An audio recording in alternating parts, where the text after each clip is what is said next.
Success Insight shares the stories of the people with passion and drive who make things happen in the world.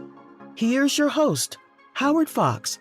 Hello, everybody, and welcome back to another episode of the Success Insight podcast. Our guest today is Dr. Tom Teague, author of Online Business Success for Thought Leaders. Now, Tom is returning to the Success Insight podcast so that we can really continue to unpack what it means to be successful as an entrepreneur, a business owner in the online space. And in Tom's book, Online Business Success for Thought Leaders, Tom really has brought in his experience as a corporate software development expert. He has worked in a collaboration with engineers in large organizations. And as we had shared in earlier episodes, Tom left that world behind. And he now combines this practical and really experienced perspective for how to build software systems, but how to do that for business owners and entrepreneurs, thought leaders, and really help them understand and evolve their thinking of what it means to be successful in online marketing and in sales.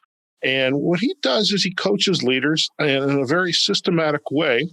And when you say systematic, that's how we know Tom is a former IT guy, because IT folks are very systematic and process-oriented. But he helps to create and deliver value for his clients so that they can thrive in their community doing the work that they are so passionate about.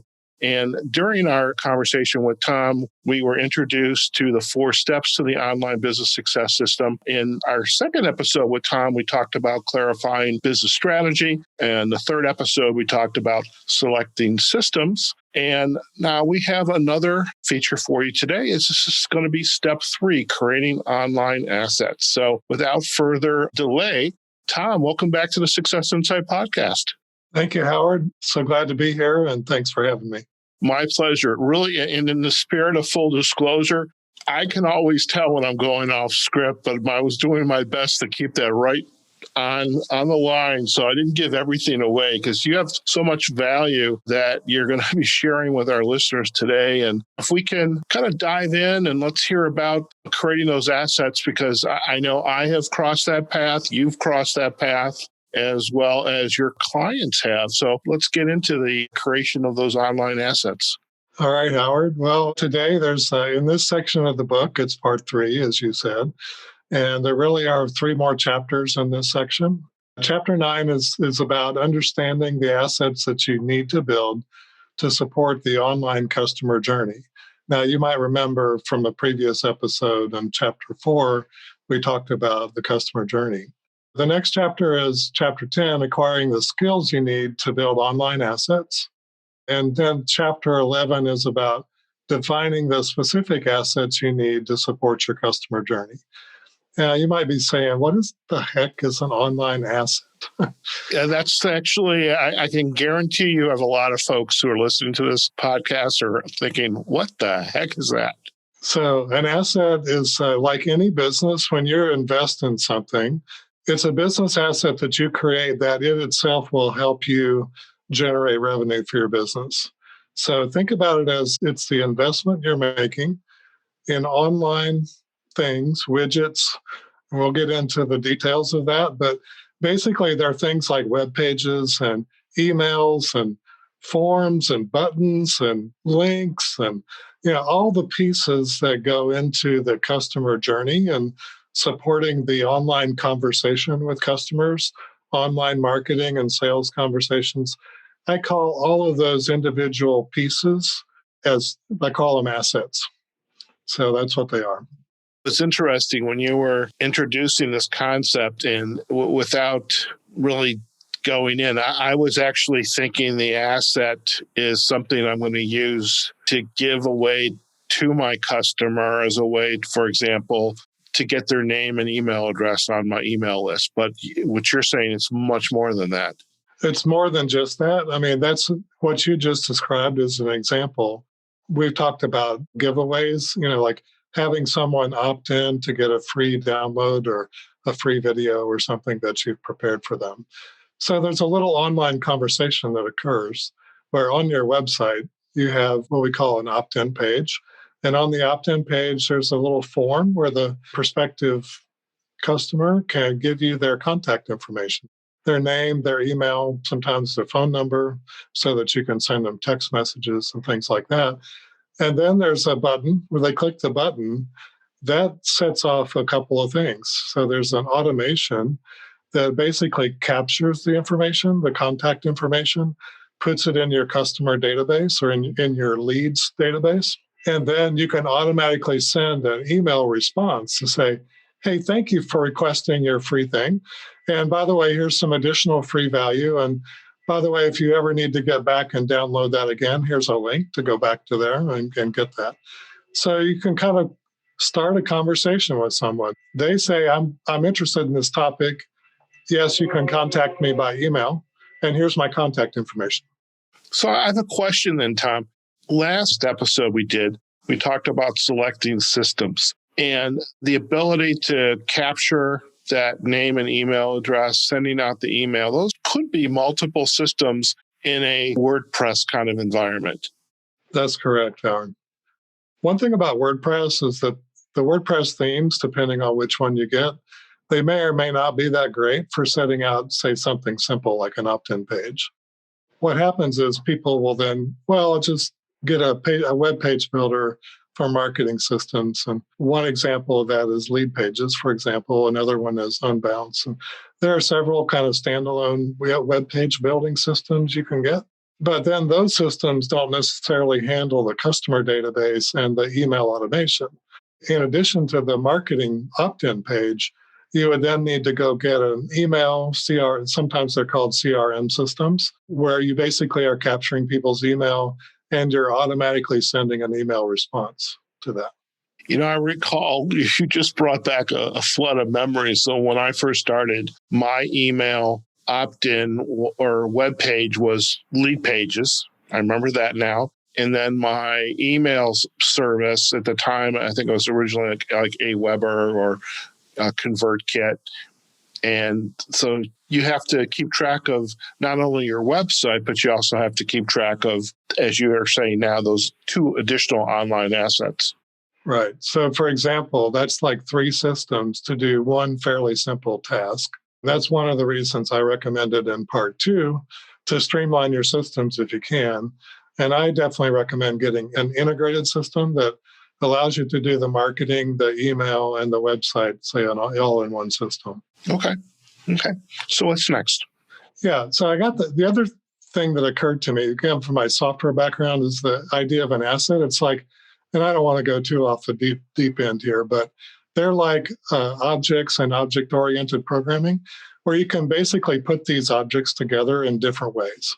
That's another reason to think about it as assets. And some examples that I listed here are things like domain names and URLs, websites and web pages, public web pages, private web pages, forms and contact databases, user behavior tracking, domain-based email, and email automation. So those are all examples of the assets we might build. And then in the next chapter, I'm just going to skip ahead there a little bit and go on to the next chapter. Basically, I talk about how you can I give some examples about how you can put those assets together. And one of them is, like, for example, the opt-in page example we were just talking about. In chapter 10, I talk about acquiring the skills you need to create online assets. And this is something that I kind of discovered along the way, that, there's actually quite a few skills that you either need to learn or you have to learn well enough that you can hire someone to help you. And so I've listed them. It's like the first one, probably the first important one, is content creation skills. So just the ability to write, produce some images, some videos, the ability to do, say, live video broadcasts on Zoom. Then there's marketing skills and sales skills. Those are kind of couple of big sets of skills. Another one is social media, because every social media platform has its ins and outs. Then, of course, there's the technology systems themselves. You have to figure out, you need to get enough technical skills that you can use the software that you're licensing. But then there's the content on what goes on the web pages and what goes in the emails. That is a skill I basically call copywriting and messaging. That is a huge obstacle that many entrepreneurs, business owners really are not even aware of how important that is. I think we get our business, our credential, whatever that might be. We set up our website and, maybe we use some assessment tools that are already created for us. They give us some blurbs to use. But at the end of the day, we have to create content that entices our potential clients, customers, that we understand what their problem is and we have solutions in place to help them solve that problem, kind of like going on the hero's journey with them. And I know from a fact, just in my own experience, that as a copywriter or copy editor, that's not my bag, Tom. Right. And your book, it talks about it, but it doesn't help solve the problem. No, it doesn't. Copywriting is one of those skills that, you need to read about it and practice it. But if you really want to get good at it, it's like you need to hire an expert probably to help you with that. And I think that's an important point and most people haven't figured that and budgeted that in any one of these assets, we do need some help. And so we potentially could have multiple people helping us for multiple assets, or we can find somebody perhaps on the consolidated system who understands the inner workings that can help create those assets. And that's something I know none of us anticipated. I did not anticipate the amount of time it takes to learn the skills you need to have to kind of put all the pieces together. And also, I just want to point out, it ties back to the part one about clarifying your business. You remember one of the 8 M's was messaging?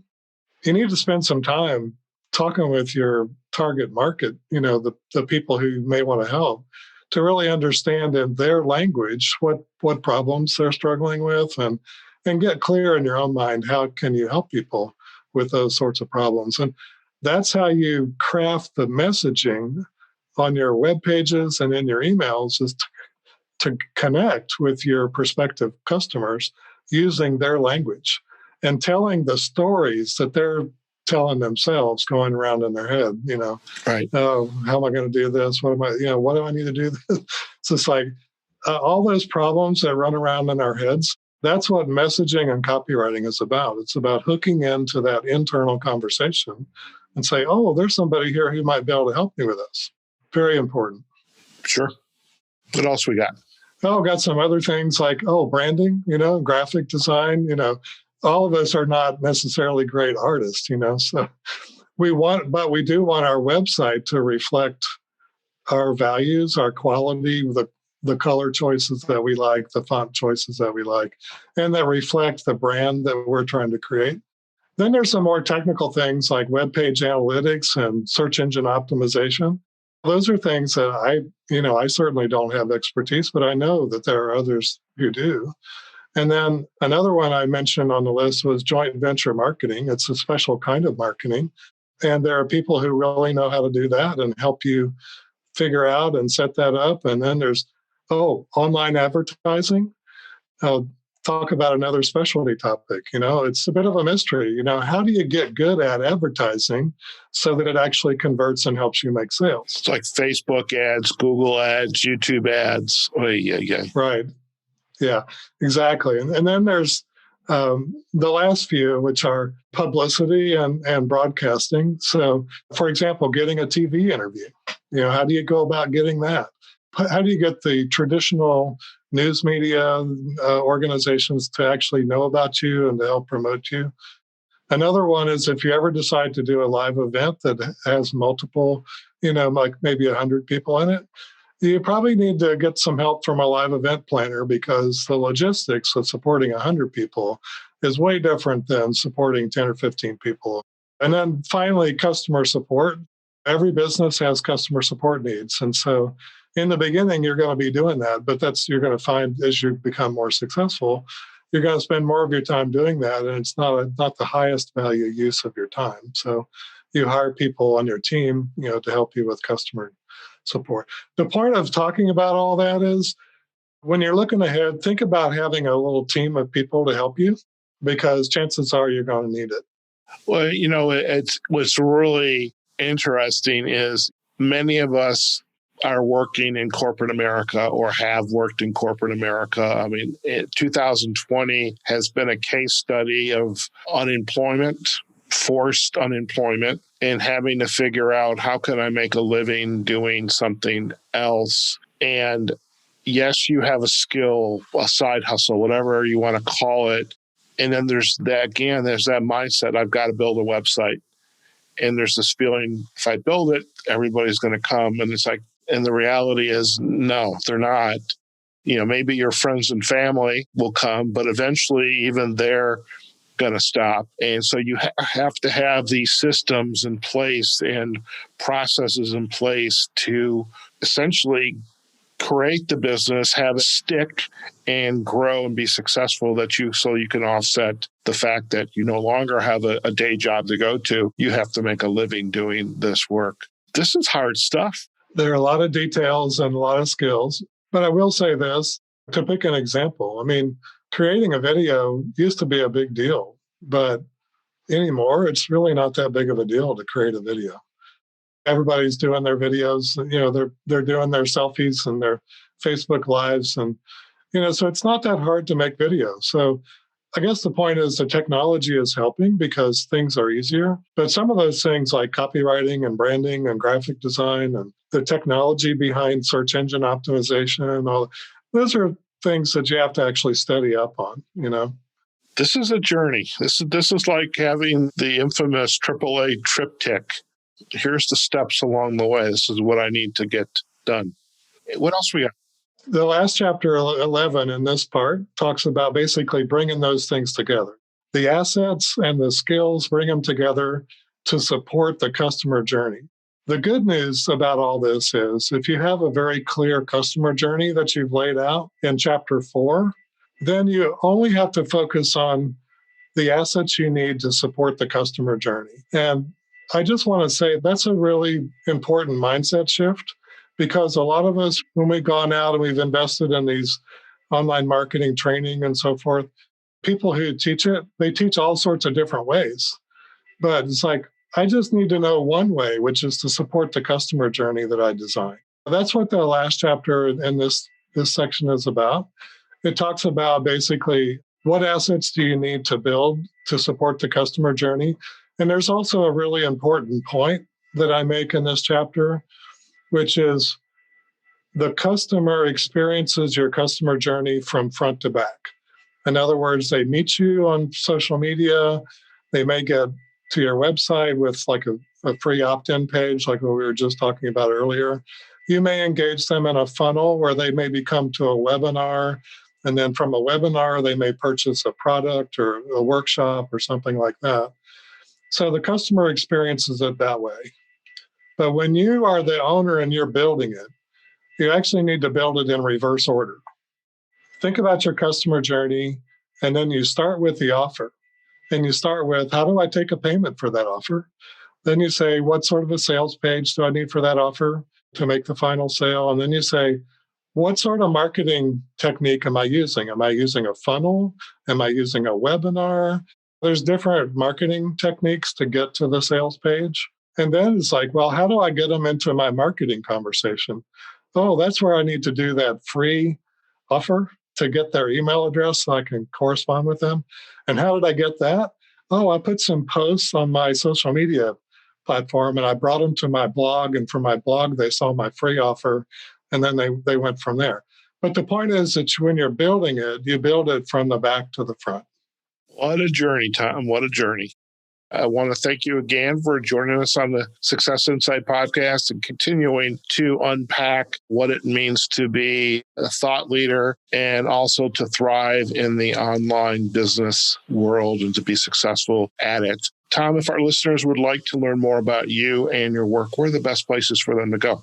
Well, you can go to my website, which is choicedigitalstrategies.com, Or if you're interested in the book and you want to get a copy of the book, go to onlinebusinesssuccessbook.com. Fantastic. And I know you're on the social sites, LinkedIn and Facebook, and we'll provide backlinks to that as well. And folks, when you go out to onlinebusinesssuccessbook.com, you're actually getting a free copy of the book. Now, you're going to pay for shipping and handling to get the book to you, but this is a physical paper copy of the book, and it's intended for you to consume, write in, take notes, and dog ear the pages, whatever you got to do, put sticky notes, whatever you got to do. This book is ripe with valuable information if you're looking to put your toes in the water in the online business world. So, Tom, once again, thank you. Appreciate your time and looking forward to our next episode with you. Great, Howard. Thanks a lot for having me. Fantastic. All right, folks, we've just been chatting with Dr. Tom Teague. He is the author of Online Business Success for Thought Leaders, and we have been continuing this journey in these episodes to unpack what it means to be successful in the online business world, and it's for thought leaders. Who are thought leaders? Entrepreneurs, business owners. If you were affected in 2020 by COVID and you have some talents you're looking to bring out and make available because people need them, you have to be on the internet, okay? So you need the information in Tom's book, and we really hope through our conversations you get a feel for the complexity, but you also have a feeling that you don't need to be on this journey all by yourself. So we definitely encourage you to go out and pick up a copy of the Online Business Success for Thought Leaders and learn about this journey that you're about to embark on. And, please do visit Tom's website at onlinebusinesssuccessbook.com. And you can also learn more about Tom and his work at Choice Digital Strategies. Folks, if you enjoyed today's podcast, let us know. I would love a comment on successinsightpodcast.com. You can also find us on our LinkedIn and Facebook pages, Success Insight Podcast, as well as on the podcasting platforms, Apple Podcasts, Google Podcasts, Spotify, iHeartRadio, Amazon Music, and the list goes on. And you can also find us on YouTube as well. All right, folks, wherever you are, whatever you're doing, go out there, have a phenomenal day, and we will see you on the next episode of the Success Insight Podcast. Take care now. Success Insight is a production of Fox Coaching and First Story Strategies. Find us online, successinsightpodcast.com.